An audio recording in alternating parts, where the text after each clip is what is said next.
Chers membres d'Église et chers amis, bonjour. Au chapitre 4 du deuxième livre des Rois, le prophète Élisée va secourir une veuve menacée par un créancier qui veut réduire ses deux fils à la servitude. Par l'intermédiaire du prophète, Dieu va bénir cette famille en multipliant le peu d'huile de parfum que la femme possédait encore, remplissant à partir de ce peu tous les vases que cette femme aura trouvés auprès de ses voisins. Je vous lis le dernier verset de cette courte histoire. La femme vient raconter tout cela à l'homme de Dieu.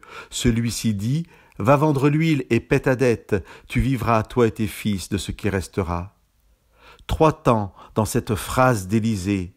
« Va vendre l'huile et paie ta dette, tu vivras, toi et tes fils, de ce qui restera. » 3 temps que je vous propose comme modèle de l'œuvre que Dieu veut accomplir dans nos vies.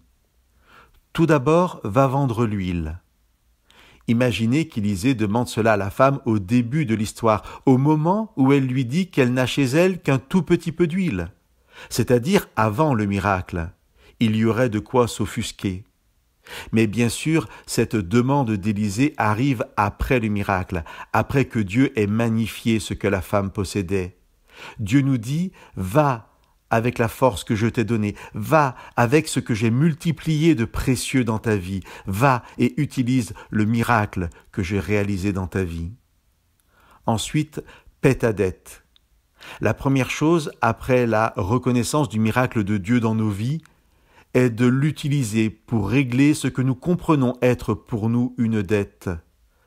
Comme la femme, c'est à nous d'aller et de faire la démarche. Et que peut représenter la dette pour nous ?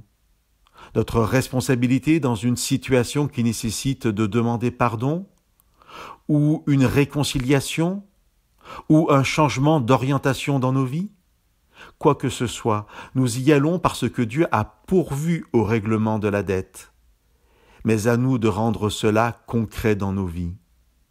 Et enfin, tu vivras de ce qui restera. Dieu n'est pas juste le Dieu de l'instant, mais aussi le Dieu de la permanence.